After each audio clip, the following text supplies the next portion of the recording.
Hello everyone, it's me again, Enday Marikit, and welcome to my channel. Mga kaibigan ko, dumating na ang aking alagang itik sila Verting, Maria, Lenda, and Sigundina. So, kompleto na ang ating apat na itik ngayon. So, maya-maya po lamang ay sisilong na natin sila dito sa ating lansa or sa kanilang tangkal.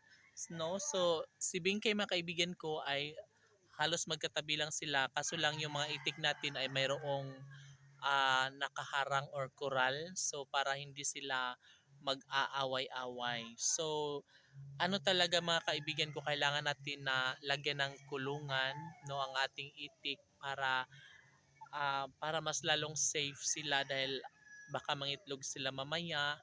And mga ganitong oras talaga mga kaibigan ko ay umuwi na sila dito para sa hapunan.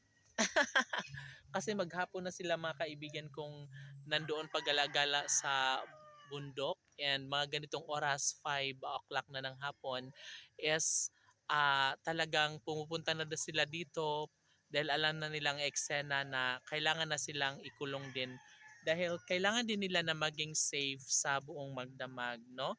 And of course kasama namin la yung kaibigan nilang si Bengkay no diyan sa kanilang kulungan.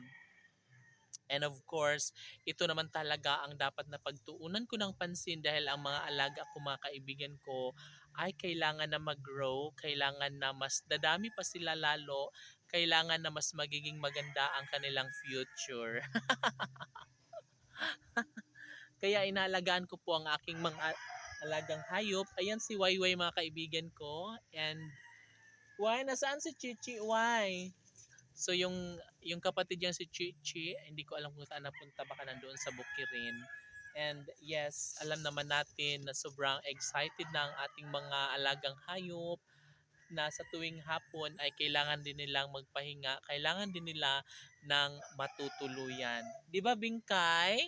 Ayan si Bingkay mga kaibigan ko ay ah, sobrang close na sa akin, ngunit ayaw niya sa aking mga alagang aso. Nag-aaway sila, naghahabulan sila. Hindi ko alam kung bakit. Siguro nga dahil nag-a-adjust pa sila sa isa't isa, dahil nga ilang araw pa lang si Bingkay sa akin, nasa 6 days pa lang. And of course, baka hindi ito sanay doon sa kabila niyang amo na mayroong aso na nakapaligid sa kanya. Ngunit okay lang yun mga kaibigan ko kasi darating ang mga pagkakataon, darating ang ilang mga araw ay talagang magiging close din sila pagdating ng panahon. O, diba? So, ready na ang ating mga alaga, and of course maya-maya lamang ay atin na silang isisilong dahil baka uulan, baka maabutan tayo ng pagbagsak ng ulan. So see you again tomorrow mga kaibigan ko. It's me, Inday Marikit, Marquette Flores.